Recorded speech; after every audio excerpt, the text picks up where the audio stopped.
Can I welcome Dr. Peter Langmead-Jones, who's Head of External Relations and Performance at Greater Manchester Police, which must, Peter, be quite interesting at the moment with what's going on there with your new Chief Constable. Well, I knew him from the Met, and I've been following him on Twitter and everything. You're also a visiting fellow of the School of Business and Economics at Loughborough University, where about 100 years ago I broke my leg playing rugby when I did such things, and a member of the National Police Chiefs Council for Performance Management and Coordination Committee. So maybe you'll explain what that is, because we don't understand it. We're really happy to have you here, Peter. Thank you for taking the time today. Peter has said there will be time for questions at the end, but also he's quite keen on an interactive approach. So if something occurs to you as we're going along, stick your hand up and I'm sure Peter will take it. So over to you, Peter. Thank you very much. Yeah, it's more interesting if you talk as well, isn't it? I've got a line on the floor that I'm not supposed to cross. So if you start seeing me drifting that way, then please shout. So yeah, that's me. I work for Greater Manchester Police. As you quite rightly say, it's an interesting and challenging place to work, particularly at the moment. Thank you to HMIC FRS for that. So I'm going to suggest 8 possible implications for police that arise out of the consideration of climate change. But before I do that, I'm going to give you a little bit of background to try and explain and put those into context. So this might feel a little bit like returning to GCSE biology, or in my case, O-level biology, which dates me. So please bear with me if you know all the underlying science. If you are, you should probably be stood here if you are someone like that. So I thought I'd start with a big statement. This is from the Intergovernmental Panel on Climate Change. I don't know anyone's made quite such a big statement so far in this conference. Global warming will have severe, pervasive and irreversible consequences. That's quite a big thing to say, isn't it? Severe, pervasive and irreversible consequences on a localised and planetary scale. So we worry about regional and local. This is an altogether different order of magnitude. Our government has set some of the first and some of the most challenging targets to achieve net carbon zero by 2050. Net zero will also have profound consequences for all of us over the next 20 years or so. So that set up the question, what are the possible implications for police in that context? What are the signs of global warming? I thought might be an interesting place to start. So maybe a statement of the obvious, an increase in the annual or the average, global average temperature, which is what the graph on the right is showing. This is from the Climate Change Committee. This is 1970 for reference. Slightly earlier than several of your careers started, but that's the time scale over which this dramatic increase has occurred. The last 30 years or so, the length of a police career has seen a marked increase in global average temperature. Rising sea temperature, water temperature rises more slowly, but that is rising. Shrinkage in glaciers, shrinkage in sea ice. This is the summer boundary of the Arctic ice. And that's where it used to be, so that's shrunk by 50% over that same 30-40 year period. The rise in sea levels, shift in the plant and animal ranges. This sets up a rather poor, puts me in mind of an old joke about why do polar bears not eat penguins? Does anybody know? Can't get the wrappers off yet. But the new punchline is because they've all drowned. And the reason I mention and insects sets up the next bullet, the shift in the range of insects, because there's an accompanying shift in the range of diseases and illness. It's distinctly possible in the next 30 years that malaria will be something that dogs places like Copenhagen. Dengue fever might be a consequence of living in London because of the movement of mosquitoes that are a vector in transporting those diseases. That's within a police career. That might be part of the day in, day out living. The global average temperature, which I mentioned on the first slide, estimates vary, but there's general consensus it's over +1 degree centigrade. Most people settle on +1.1. This has come from the World Meteorological Organization. That average is calculated from measurements taken around the globe and then averaged over 30 years. And it's generally pegged against the level as it was pre-1900, which is sometimes referred to as the pre-industrial level. And it's currently round about 1.1 degree centigrade and increasing. 2010 to 2020 was the hottest decade on record. The 10 hottest Januaries have all occurred since 2002. That global average temperature can mask more localized, more dramatic increases. So this is generally regarded to be the hottest place or the hottest recorded place, corroborated temperature in the world, which was in Death Valley 2013, where a temperature of 56.7 degrees centigrade was recorded and corroborated. That's measured 1.5 meters off the ground in shade. So you take it out of the shade, that temperature will be even higher. For those of you trying to convert that to Fahrenheit, anybody trying to do that? It's about 130 degrees Fahrenheit. Does anybody know where this is? It's not Paul Griffiths' back garden. Kew's a good call. It's the right sort of thing. Not Kew, it's the right sort of venue. These are the Botanic Gardens in Cambridge. Why have I put a slide of the Botanic Gardens in Cambridge up? Anyone guess? Give that man a prize from one of the exhibitors. In 2019, a temperature of 38.7 degrees centigrade was recorded, and that's not inside the hothouses, that's outside the hothouses. That's about 101 degrees Fahrenheit. So if nothing happens, no steps are taken, the average temperature is likely to rise by 4 degrees by 2100. 1.5 degrees centigrade is generally regarded to be the threshold, above which the Earth systems and human systems are severely compromised. 1.5 degrees centigrade, and we're currently sat at 1.1 to 1.2. So this is the GCSE stroke O-level bit. So one of those systems is the carbon cycle. Green plants taking carbon dioxide, they take energy from sunlight and they photosynthesize carbohydrates. So in other words, they capture the energy of the sun, they capture carbon dioxide, they create carbohydrates, which are then fixed and stored in the form of trees, often for hundreds of years, or in fossilized form, fossilized biomass, things like oil, coal, gas, can be stored for millions of years. So in many ways, the carbon cycle regulates the amount of atmospheric carbon dioxide. So what, you might be thinking, what's the interest in carbon dioxide? This is another cycle that we need to be mindful of. So some of the sun's heat is reflected off the Earth's surface, particularly if that's a light-coloured surface, like ice is a light-coloured surface. It reflects a lot of heat. Some of the reflected heat is captured by carbon dioxide and other greenhouse gases, GHG, greenhouse gases, and then re-emitted. And the consequence of that is it keeps the planet warm. And that's a good thing, because we want, generally most of us want a temperate environment within which to live. The problem is if we put more carbon dioxide and other greenhouse gases into the atmosphere, more of that heat is trapped, so the planet gets hotter and hotter, which the image is trying to reflect by this thickening orange layer to show more greenhouse gases in the atmosphere. Lots of human activities quite literally pump carbon dioxide and greenhouse gases into the atmosphere. So there's an emotive image to try and depict that. And unfortunately, water vapour, which makes up a lot of what's in that image, is also a greenhouse gas. So there's lots of this stuff being pumped into the atmosphere. Deforestation is a double whammy, really. The act of deforestation both puts carbon dioxide into the atmosphere, particularly if those trees are burnt, and it reduces the capability and the capacity for natural systems to capture and fix carbon dioxide. So the consequence of this is pumping CO2 into the atmosphere has skewed the carbon cycle and has enhanced, is the word that's often used, it seems to be an understatement, the greenhouse effect. So the planet is getting hotter.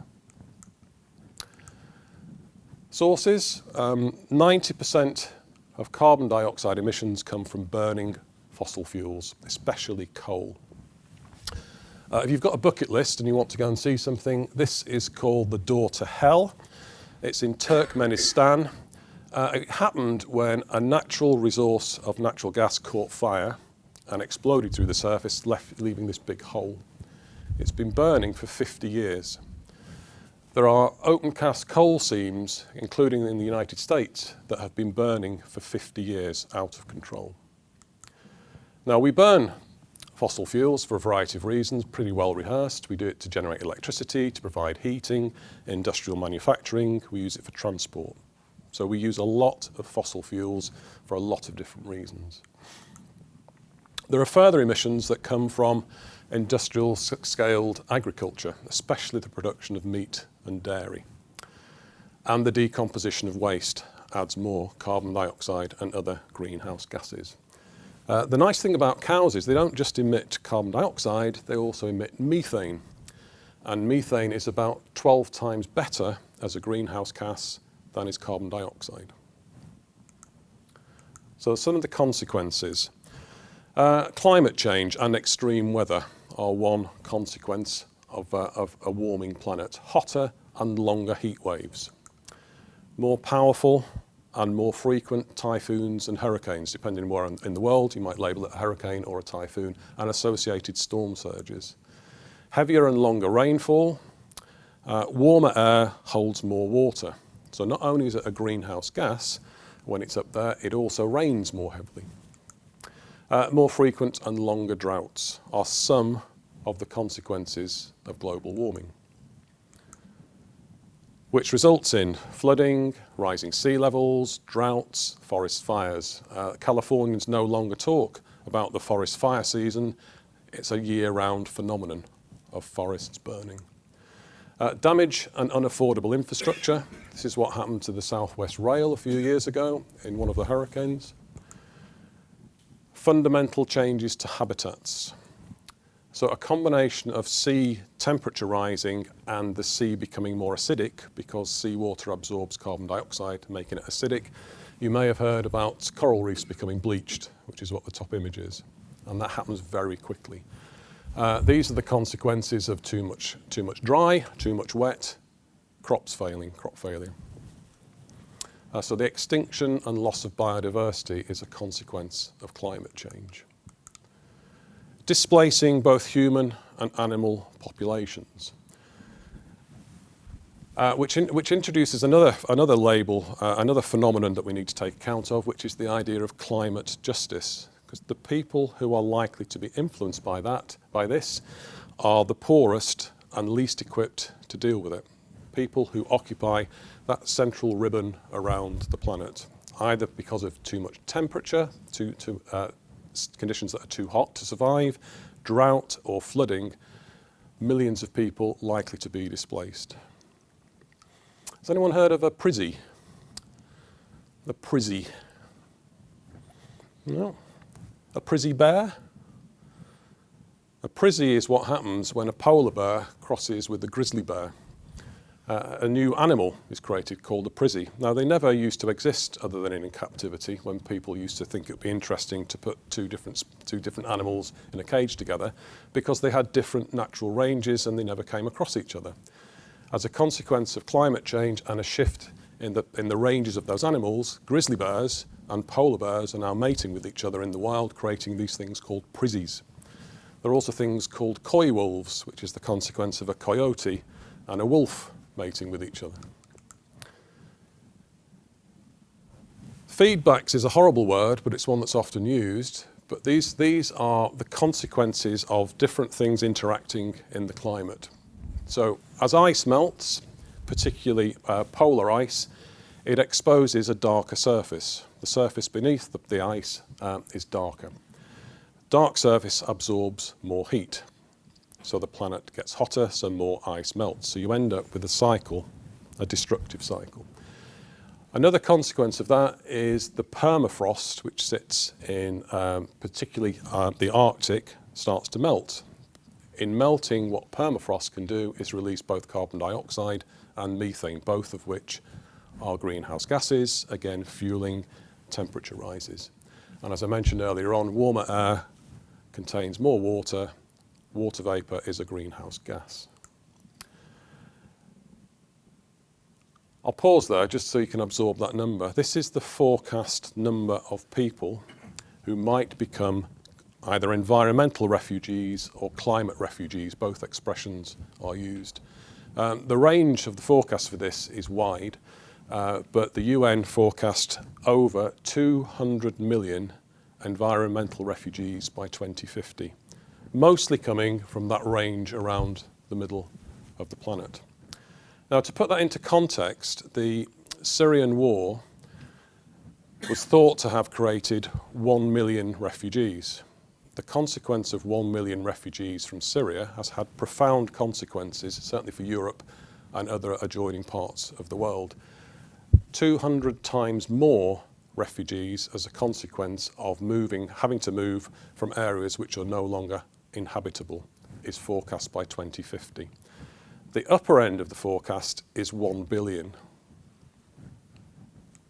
The photograph there was actually taken from the 1930s. This is from the American Dust Bowl, when populations were forced to move through successive years of drought.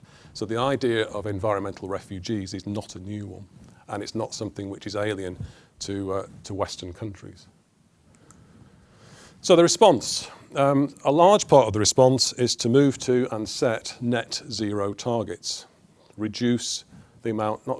Slash the amounts of greenhouse gases that are emitted by a combination of three things. By avoiding activities which emit greenhouse gases, so generate electricity in non-carbon emitting ways, so a rise in wind power, water power, and other ways of doing it that avoid fossil fuels. If it's not possible to move away from greenhouse gases altogether, then shifting to no or low emissions. Now, electrification is an example of that, predicated on the idea that the electricity is generated in a non-carbon way. The estimate from the Climate Change Committee is that the UK will need to quadruple the amount of non-carbon electricity by 2050 if it stands a chance of hitting those targets. That's a quadrupling of the current capacity to generate green electricity, accompanied by a tenfold increase in the use of hydrogen and hydrogen cells. And then the third line to this is improving carbon capture. Some processes will still emit carbon dioxide and greenhouse gases, so we need to take steps to capture so we end up at net carbon zero. So processes including the planting of more trees so we can capture more carbon dioxide from the atmosphere. So carbon capture is needed because not everything can be done in a carbon neutral way. So what we're aiming to is net carbon zero. So carbon capture involves the creation of an infrastructure to capture, transfer and store carbon dioxide. And the clearest example of that is a massive increase in the planting of trees. Again, from the Climate Change Committee, the estimate for the UK is to move from 10,000 hectares planting per year to something like 50,000 hectares planted per year.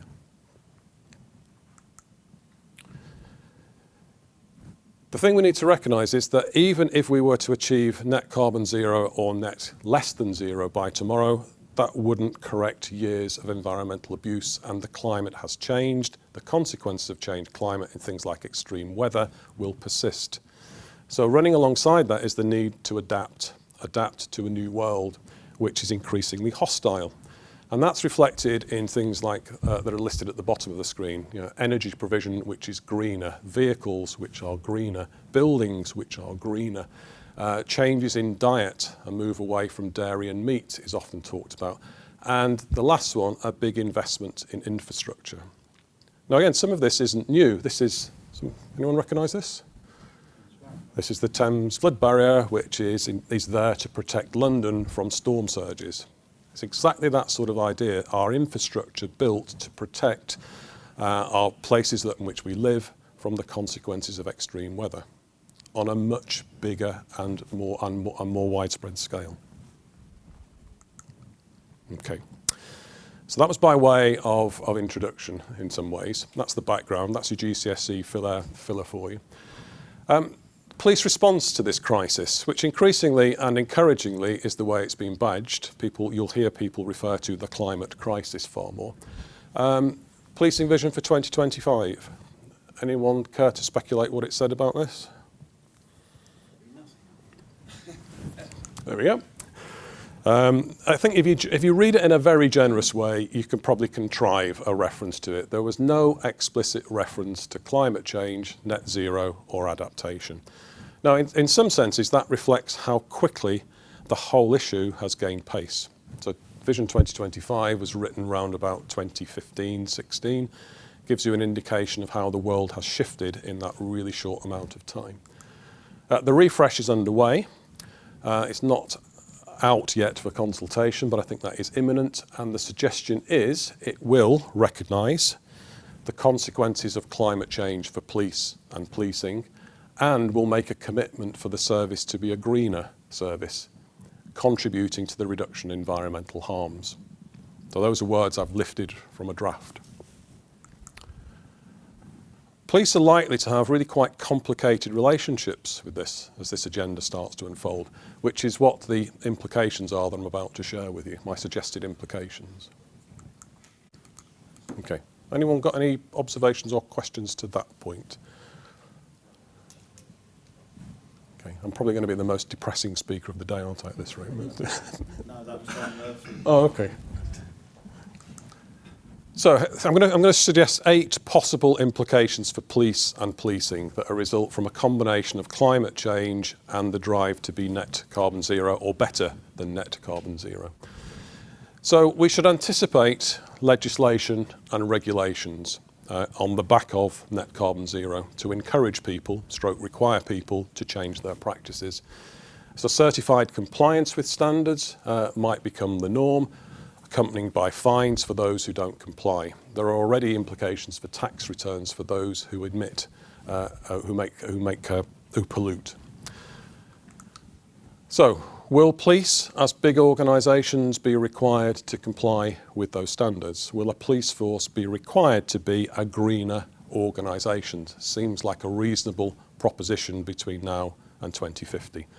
With the associated infrastructural and working practicing consequences. Probably one of the obvious examples is the shift to electric vehicles. Possibly the more provocative question is, will police become involved in the enforcement of those standards? You know, they might sit more comfortably at the moment with the likes of the Environment Agency, but it's possible police might end up in an enforcement role as well, which is another potential demand on police time. So that's the first one. Monitoring and improvement. So organisations, including police forces, will need to be demonstrably greener, and it's the demonstrably bit that I want to emphasise. So things like energy consumption, CO2 emissions, carbon capture and offsetting, will organisations start to, or be expected, to publish environmental impact indicators? Will such indicators become part of how police forces are assessed by PCCs, mayoral equivalents, or HMIC maybe? Should we anticipate that PEEL, the Police Efficiency, Effectiveness, Legitimacy Assessment, will start to look at the sustainability of practice as well? So that's 2. Adaptation, I mentioned, 2 and 3 run into each other, but adaptation, new working practices, new equipment to function in a more hostile operating environment. So part of this is about the move to non-fossil fuels, but it's also about protecting infrastructure and people from extreme weather and an extreme environment, which increasingly police and other emergency services are operating within. You know, there's an example on your right-hand side of the screen about what's happening in some beach areas of America. You know, put the buildings on stilts. They're pretty monumental stilts. They're 1.5 stories high to cope with storm surges or anticipated storm surges. The next graphic across is about flood defences, existing flood defences that can be put up fairly rapidly. So are changes for this planned in police forces infrastructure over the next however many years, 5 to 15 years? It runs into the next one, which is the expectation that police will continue to be involved in responding to emergencies, in providing civil contingencies, working with other agencies. So change, climate, extreme weather, we're already seeing. These are not fabricated images from the future. These are in the recent past. You know, pronounced flooding in West Germany, flooding in London, forest fires on hillsides and in forests in the UK. And then on the other side, you've got the consequence of extreme wind. And some will say that we shouldn't really be talking about natural disasters anymore. We should just label that weather, because that's the expectation that these things won't be unusual. They will become daily or more frequent occurrences. So are police forces preparing for the demands of extreme weather, the potential for infrastructure failure, including the police infrastructure failing? Okay, so that's 4. Changing demography, in some ways I teed this up earlier on, so the expectation that millions of people will be displaced and will become environmental or climate refugees. Generally speaking, that will be a movement from the central equatorial band, both north and south. Now, associated with displaced people, again, we're very familiar with this, is human trafficking and crimes of exploitation that flow from that. Should we be expecting and planning for an increase in those sorts of exploitative crimes? So are police forces preparing, along with other agencies, for the consequence of that change in demography? Public order. Now, already seeing this, I mean, colleagues from the Metropolitan Police will be all too familiar with this. In fact, we may even have them in this photograph here. So the 2 photographs on the left-hand side are taken from the policing of the recent Extinction Rebellion protests. So we're becoming aware of that. People protesting to draw attention to climate change and the need to act, and the need for honesty in information is the line you'll hear from Extinction Rebellion. This is in Chile, this photograph. This is a riot as a consequence of increased fuel charges. So we should anticipate, we are seeing protest activism to promote the issue of the need for environmental change. But if you go to the other side of the screen, it will be sensible to speculate there may well be a backlash. Just as we saw in response to the lockdown restrictions, there will be people who will take exception to that and protest. So those aren't actually anti-environment on the right-hand side. They're, by illustration, they're people who are anti-vaxxers. But the arguments and the protests aren't likely to be just on one side of the argument. We should anticipate and plan for arguments on both sides of the argument, possibly exacerbated by changes in demography as a result of environmental refugees. Putting the police in really quite interesting, useful word, interesting, isn't it? Police in an interesting position in the middle of that. So how well prepared are we as a service for such behaviours?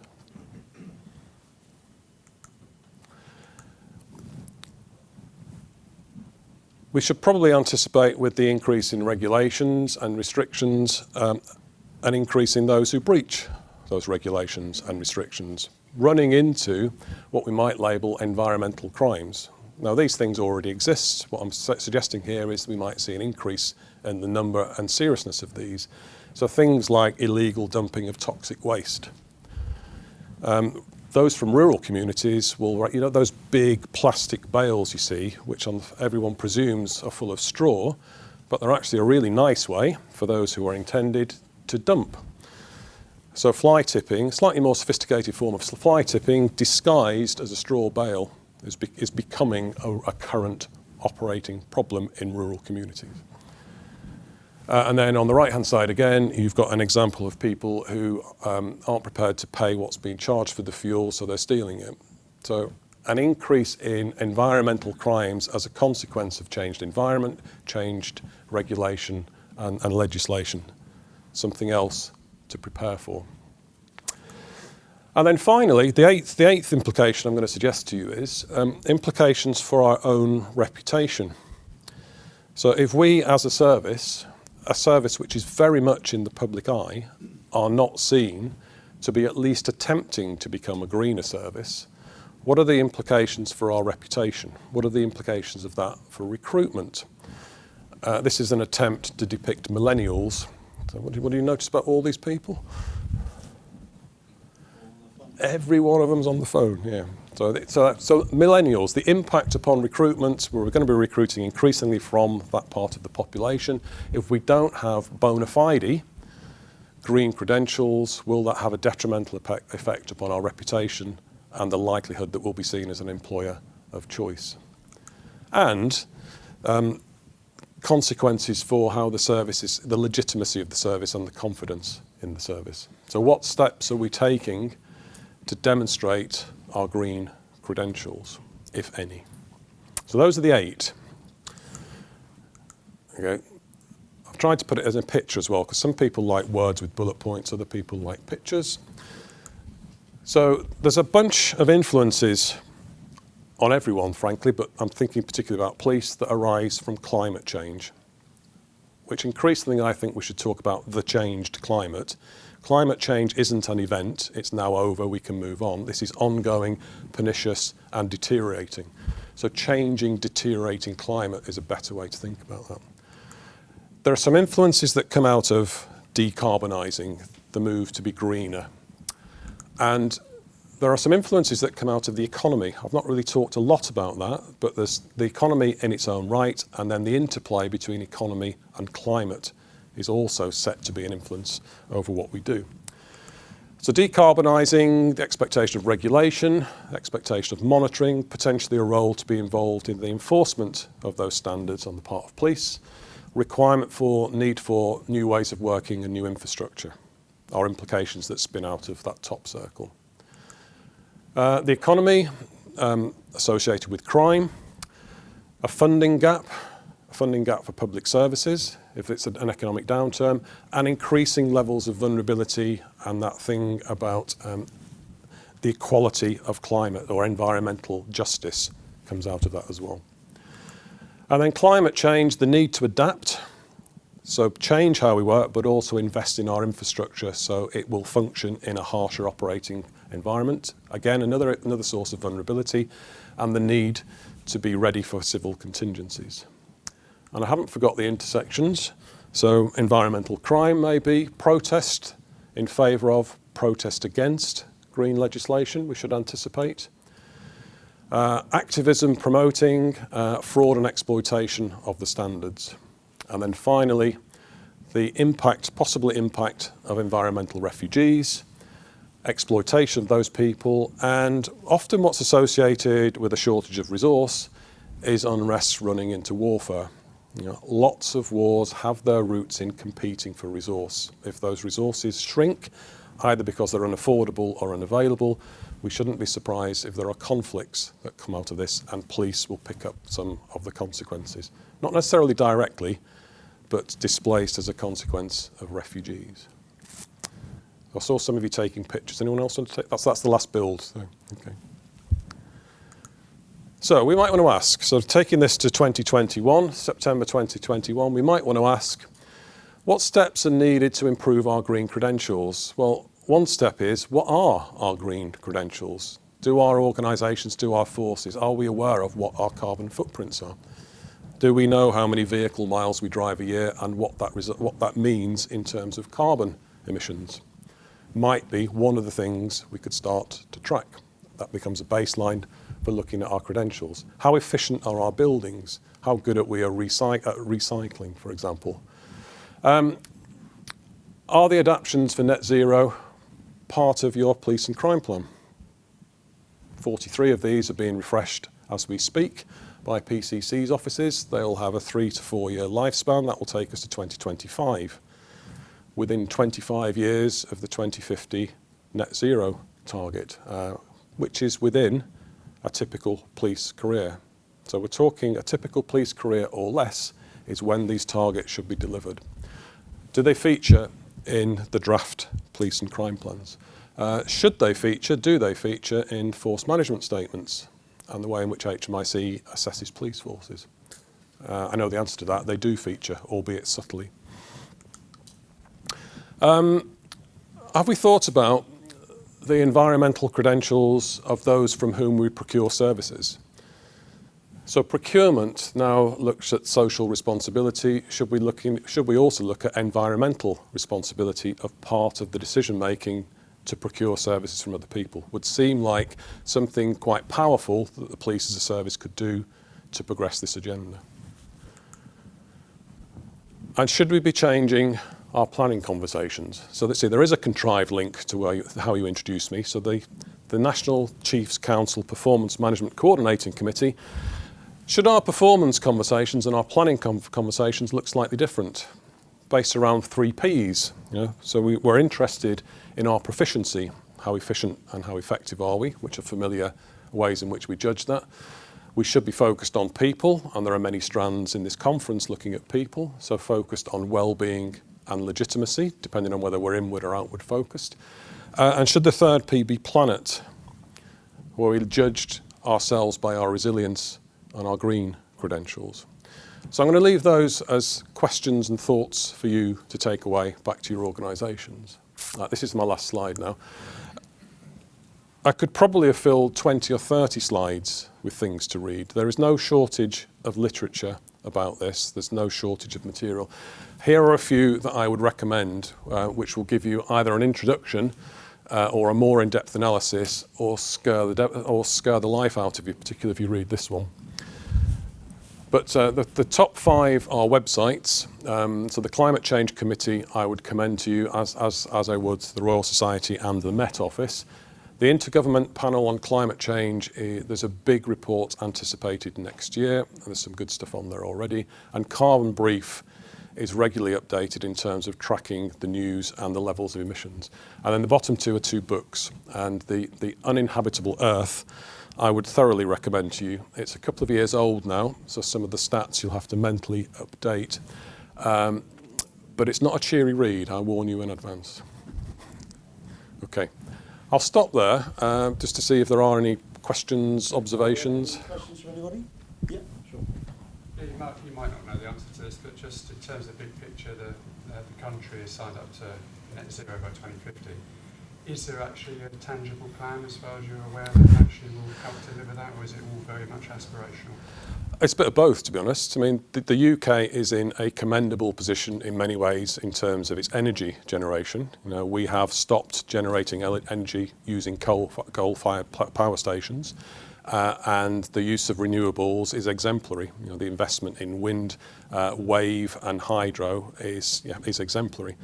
What there hasn't been is thought to the rest, the other things that have to be put in place, like carbon capture, like the infrastructure to enable electric vehicles, like the investment in our buildings. So it's yes and no. There is a plan, there is an aspiration, and some of the things are starting to change. But the scale of the change needed, I don't think anyone has really quite yet comprehended. It's on a line with the sorts of changes we saw at the height of lockdown. Those sorts of profound social changes needed to achieve it. So it's a mixture, really, which I think puts police in a really interesting position. Should police be exemplifying these things, or is there a risk that police will be seen running counter to these things? If police continue to drive around in diesel vehicles in 10 years' time, I said 10 years' time to give you an out, but in 10 years' time, how will that land in terms of the image it creates for public? Yeah, and then the chat from the telegraph or time? Time, sorry. So there's a big piece here, though, isn't there, about investment in infrastructure. Yes. Because if you look at policing and you just look very right at the front end of policing, where we're racing around going to demand, well, electric vehicles are just not going to cut mustard, because you're going to have to keep charging them all the time, because they're just not going to work properly. So there's a hell of a... Things are outside of our control, effectively. We're not going to be able to change that. That's about investment in electric cars, better fuel cells, more infrastructure to charge stuff. So there's stuff we can do, but there's stuff that we're wholly dependent on other people and governments to do. We are, but we should be part of the conversation. and we should be lobbying for that change, and we should be lobbying for the need for that change to be reflected in our settlement, because you're absolutely right, there needs to be an accompanying infrastructure so those electric vehicles can be charged, so that they're reliably good to go when someone needs to use it. And in my experience, that will also require a behavioural change. There are some cops who are very good at taking possession of the keys to vehicles. Are the people who behave like that, are they likely to plug it in to charge? So there are real practical behavioural changes that come from a shift in the nature of the fleet. And it's not just, fleet's the nice example, it's not just fleet, buildings are the same, other equipment needs to be changed, mostly to deal with that hostile environment and the civil contingencies, but some of it is about being greener. So this is very expensive to do all this. Yes. As well, isn't it? At a time when our budgets Are seem to be shrinking. frozen or shrinking, yeah. Etc. So it's all wrapped up in that economic thing as well. And I probably need twice as many cars, wouldn't I?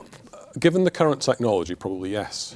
So given a lot of the ranges for electric vehicles are quite optimistic because a lot of the other things are switched off when they measure the range of the vehicle. Like the radio and the air conditioning. They're getting better, but the classic measurement of distance, the radio's turned off, the heating's turned off, the air conditioning's turned off. Now, if you think what we load onto a vehicle just in lights, the drain on the battery is that much higher than a regular street car. Okay, thank you. In the back. Hi, thank you for that. Okay. You stayed as well. Sorry? You stayed. Oh yeah, stayed for the whole thing. You mentioned some public order stuff. Yeah. I was just wondering how much we're already kind of seeing that through Extinction Rebellion and things. What kind of, I don't know if there's any modelling around changes and how that kind of direct action can turn into more serious public order problems. And also, you mentioned changes in demography. I just wondered whether you might be able to expand a little bit on that. In terms of the modelling, I'm not aware of anything. There may well be colleagues in the room who are better placed to answer that question. But what we do know is that policing those protests, legitimate protests, has become an increased demand on resources, particularly Met resources, because it tends to concentrate in London. But it's also a phenomenon in other major cities. Manchester has had exactly the same protests, big drain on police resource. About the modelling, about the tip over into public order, I'm not aware of anything, but that doesn't mean it's not happened. The demography, where I was coming from with that was the displacement of populations, particularly around the equator, because where they live has become uninhabitable because it's too hot. It's literally too hot to live there. It's too dry, so there's no crops, there's no water, or they're burnt out because of persisting forest fires. And then just to argue the other way around, some people will be displaced by flooding. So Bangladesh, for example, is hugely vulnerable to flooding. Millions of people live in Bangladesh, effectively on a floodplain. So they're the sorts of people that will be displaced, become refugees. That will result in a change in demography, as typically countries towards the poles receive those refugees. So that's where I was coming from. One more thing. Yeah, sorry. Sorry, I know you said it would be sensible to predict there would be a backlash, but I wasn't quite sure. I think it's my bad note taking. I wasn't quite sure backlash to what. No, so we should entertain. I think my words were slightly more mealy-mouthed than that. We shouldn't be. We shouldn't be surprised if there's a backlash if the demography of our communities changes. If we see a big influx of refugees, I mean, we've seen this in other situations where we get a big influx of refugees displaced from some part of the world. It upsets the local community. That can lead to tensions, sometimes on racial grounds, sometimes on fairness grounds, because of the strains placed on the infrastructure and the services in those areas. So it would be as well to plan for that as well, I was saying. Yeah, just I suppose a comment in relation to the point you said about the police being caught in the middle. COP26 at the moment is a good example of that, I guess, in relation to what that conference is about and the policing ask for the country, which will send thousands of police officers up there in probably lots of diesel vehicles. It's probably the first time I think that we as a force are thinking about how to get cops somewhere in the most environmentally friendly way, and potentially hiring vehicles that are hybrids or electric vehicles, or whether that's even possible is difficult with the amount of people and where those vehicles would go when you get there. But it's probably the first time that I can remember ever thinking about that planning from a force perspective, at the request of COP26 planners, really, how to actually get cops there in a carbon-friendly way. It's a bit of a challenge that's going to come. Yes. It was just really an observation listening to your presentation. I'm currently responsible for delivering the largest probably capital programme in Hertfordshire's contemporaries in a generation, redevelop our force headquarters and their training centre of fire and rescue. We're doing our damnedest really to try and build to the latest standards. 60-year build life in this building. Yeah. It's got to deal with all this stuff around peaks in temperature and extremes. It's got to be carbon neutral. It's ground source heat pumps. It's no gas. So we're doing all the right things. Yeah. And it's been really interesting watching the cost of that go up and seeing a PCC ask me, "Are you sure, Dean?" I said, "Boss, you said you wanted it to be carbon neutral and have all the best BREEAM and world accreditation it could come with." So doing the right thing that way. But where it gets really interesting is conversations with our partners at the County Council and the planning authorities that are saying, this green travel plan, why do you need 950 parking spaces? Because we wouldn't allow that for anyone else. Or the training centre where you want another 400 parking spaces. And we say, yeah, but we're the emergency services, aren't we? So we're special. And they're saying, well, no, we've just wrote a plan for the county that says we wouldn't allow that for anyone else. Yeah.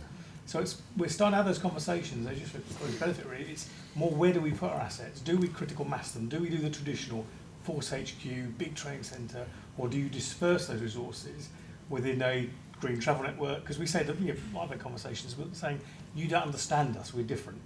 I can't put my cops with their PPE on the bus or on a shuttle service that doesn't exist to get to that training centre. So they have to go in their own cars, don't they? They have to have 400 parking spaces. It's all that, so it's becoming quite difficult when your partners at county council, district council planners are setting a standard to say, we aren't going to allow this anymore. Tesco's can't do this, I'm not a bad example. A company wants to build an office block somewhere, they comply, we come along and say, yeah, but we're the old bill, aren't we? And we're unique, and they say, well, you're not actually. So it's been quite challenging, even though we're trying to do the right thing. And again, you get into EV points and vehicles. We're doing enough, and then they want 10 times what we're saying. I think quite has a lot of money. Yeah. And so it's the infrastructure, what we're trying to do well, plan for the next 60 years. Our partners are saying, well, hang on, we've got an emergency here, so why are you trying to put a load of people in the car? Just because you're the police and you're different. So it's a complex and very expensive bit of work. I think absolutely right. And it does raise some quite profound questions, doesn't it? So their planning restrictions, are they informed by electric vehicles or diesel vehicles? The limit on... They're looking for electric, but they're looking for walk to work, cycle to work, bus infrastructure. We say, we can't put cops on a bus, that'd be stupid. Yeah. Characters of effect, but it's, the reality is they are looking for us to say, well, presumably your green travel plan will deal with a reduction in parking. No, we want more. Yeah. Hang on, you can't have more. No one has more anymore. So it's an interesting conversation where they are quite rightly writing green policies, absolutely as they need to. Yeah. And the emergency services, both ourselves and fire, because we're doing this together, are saying, but you understand we're different. But and how long will that argument last? So there's the conversation about deployment, and what we deploy to comes out of it as well. So another response is, well, we deploy to less then. As a consequence of these limitations on infrastructure, we are more exacting in what we deploy to. We've got dividends coming out of lockdown. I mean, I suppose everyone will have had the experience over the last 12 months of having meetings and conferences online rather than in face. The dividend from that is huge. And I don't see police forces going back and wholesale reintroducing face-to-face meetings when we can do it using the technology. So there's a green dividend from that sort of thing. I had another thought, but it's gone out my... Yes.